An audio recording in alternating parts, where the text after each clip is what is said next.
Hello everyone and welcome again to another short video of mine.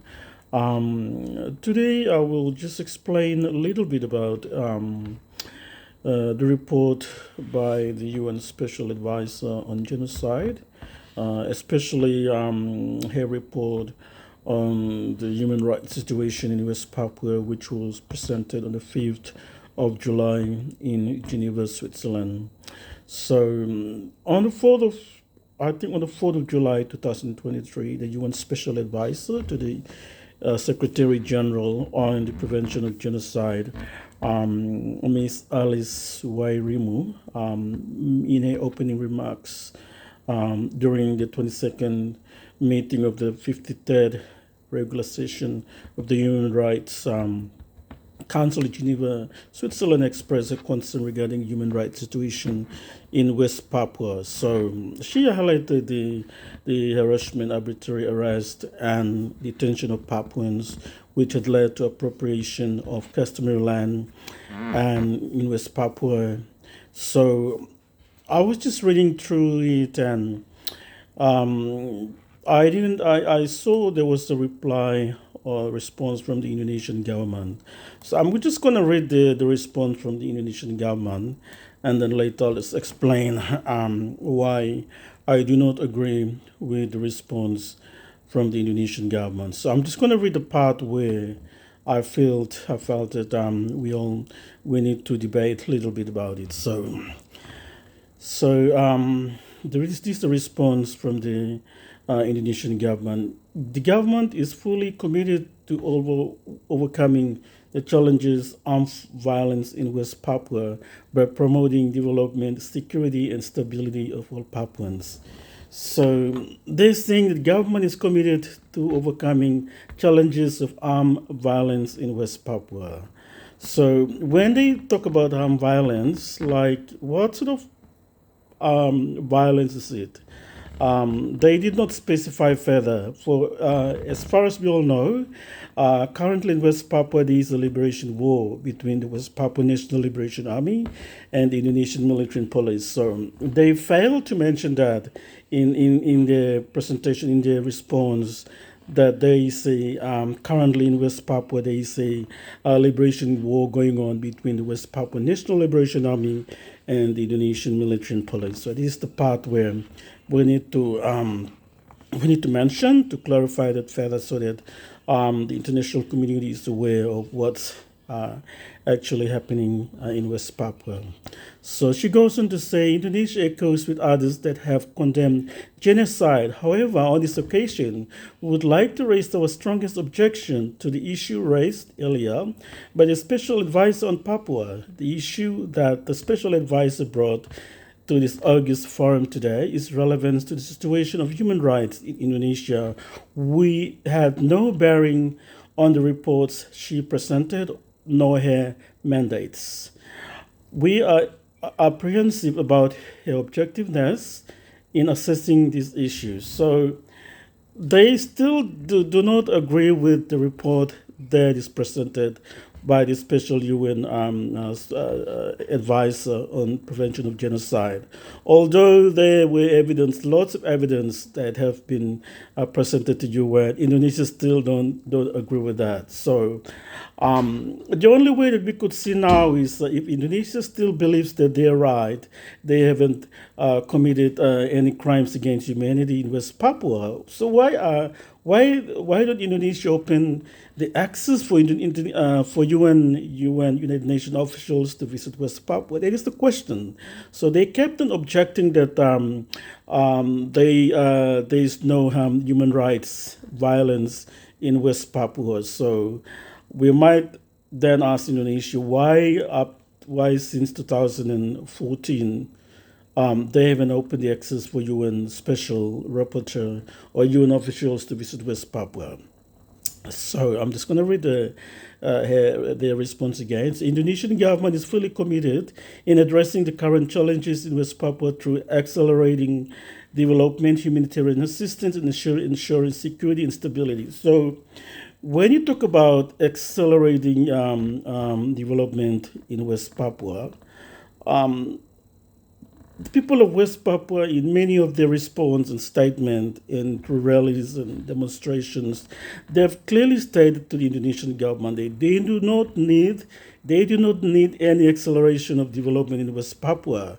What they want from the Indonesian government is to talk about the political rights, how Indonesia became part of West Papua became part of Indonesia. So this is the problem that Indonesian government failed to address. They haven't really talked more on that issue. So they were coming up with all these development issues, like one of them is accelerating development in West Papua. Although these are not the immediate issue that the people of West Papua want to be addressed. Right now, it's about the political rights and the right to self-determination, which Indonesia has failed to talk about all these years. How West Papua became part of Indonesia, and we all know the 1969 Act of Free Choice was illegal. Out of 1,025 people that were selected by the Indonesian military to vote, participate in the referendum. Out of 1,025, it is from the recent reports that we've found out now that only 400 of them were actually indigenous Papuans, and the rest were Indonesian migrants that have moved and lived in West Papua, and they also participated. They were also part of the team that were told to participate in that referendum. So that referendum did not actually follow the international system of voting, where you have to have all the adult people over the age of 18. They have to be indigenous Papuans. But in this case, only 400 out of 1,025 were indigenous Papuan. Only 400, and the rest are non-Papuans. They're Indonesians that are already living in West Papua. They also participated in that referendum. So this is some of the reports that we have seen now. We have the names and the list of the people that actually participated, and we've identified that only out of these 1,025 people that participated, only 400 were actually indigenous Papuans. The rest are non-Papuans. They're like foreigners that have actually moved into West Papua, Indonesians that have moved into West Papua, and they also participated in that referendum. So that referendum in West Papua is not really a referendum. So it did not follow the international voting system, where you have to have the indigenous people from the area. You have, like, for example, you have to have indigenous Papuans from the age of 18. They need to participate, but that wasn't the case in West Papua. So Indonesian government, in their response, we can see they're not honest in providing the truthful information about what's really happening in West Papua. So I'm just going to continue to read on the bottom here. It says, however, we regret that the current terror of armed criminal groups continues to threaten the safety of civilians in several regions of Papua.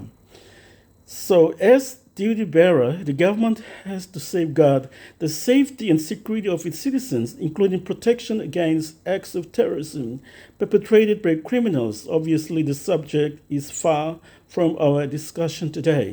So in West Papua, we don't have any armed criminal groups. That is the part where Indonesian government failed to mention to the international community, especially to the UN General Assembly, especially to the current UN Human Rights session.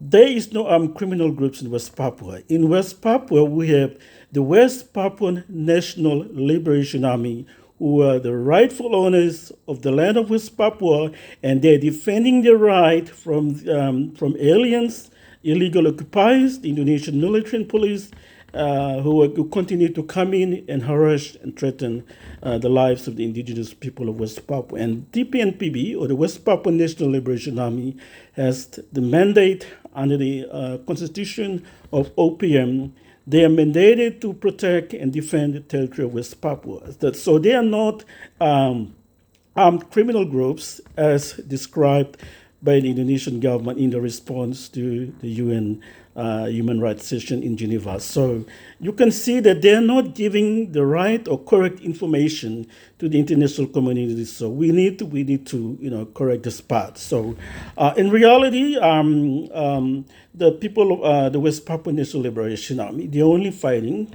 the enemy is the Indonesian military and police. So there is no evidence to this day which says that the West Papua National Liberation Army have, threatened the lives or safety of civilians. No. From the presentation or from the statement that we have seen in the past, the West Papuan National Liberation Army spokesman would mention that those people that they have targeted are mostly the people that are acting as agents or spies for the Indonesian military operating in the area that are considered as war zones. So the TPNPB leaders have actually warned them that if you are a civilian, you need to vacate the area where it's declared as a war zone. So if you remain there, then you can be considered as working for the Indonesian military. So there is no evidence in the report which claims that they haven't actually provided the evidence to prove that TPNPB has threatened or killed the civilians over there. So all we have seen is that those people that were killed were spies or the agents for the Indonesian military operating over there. So the response from the Indonesian team in Geneva is very poor. It lack all the evidence. In reality, they have no excuse. What's happening in West Papua is a genocide that is unfolding, and the people of West Papua immediately wants international community, especially to UN, to send a team immediately into West Papua to investigate this alleged human rights, the escalation of human rights violence happening in West Papua. So we are very thankful that the special advisor on prevention of genocide was able to present this report to the international communities. So they are now aware that there is UN needs to make an agent visit to West Papua immediately, because currently we have the issue of a pilot who is currently still being held in West Papua. And up until now, the Indonesian government hasn't commit to the demands from the West Papuan leaders, and that is for an international mediated dialogue in order for us to release the New Zealand pilot. But at this stage, Indonesian government, President Jokowi mentioned that he would talk to the leaders from UPR. And we're not sure when that's going to happen, but hopefully, something will happen soon.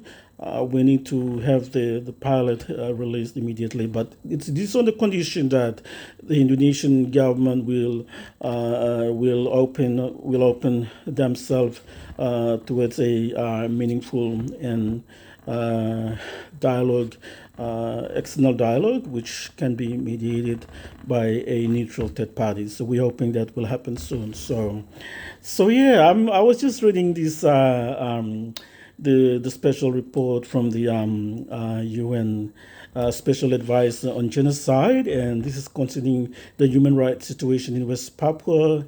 And the special UN Advisor in a presentation to the Secretary General on prevention of genocide actually spoke about the case of West Papua and comparing it with other countries, like in the other two countries that she mentioned, that if these perpetrators of crimes, human rights violations are not arrested or held onto account, then this will they will continue to act with impunity and will continue to commit all these serious human rights violations. So, and that will result to genocide. So, in the case of West Papua, genocide has been committed by Indonesian military, Indonesian government in West Papua, because in the early 60s, I think 60s, 70s, the population of West Papua and Papua New Guinea was within the 1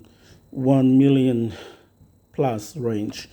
And after 50 years or so, Papua New Guinea is about 9 million in population, and West Papua is about 3 million. So there is, in this case, there is evidence that Indonesian government has carried out program, engaged in carrying out program to stop or prevent the population of indigenous Papuans to grow, and that would we would categorize that as part of genocide, where they've carried out systematic violence and displacement of civilians, and people have actually gone abroad, or like from the UN reports, confirmed that up to 100,000 to 500,000 indigenous Papuans have been killed or disappeared by Indonesian security force. So there is strong evidence that genocide has been committed in West Papua, and also currently in West Papua, the issue of marginalization. The indigenous Papuans are already marginalized on their own land. So currently, the Indonesian government is introducing this program called they call it the DOB, or it's a plan to create new provinces in West Papua. So what we have seen now in regards to this creation of these new provinces, it has resulted in influx of Indonesian migrants moving into West Papua, and they are actually taking over the land and jobs from the indigenous Papuans. So we are extremely concerned that this is actually a pathway to ethnic cleansing in West Papua.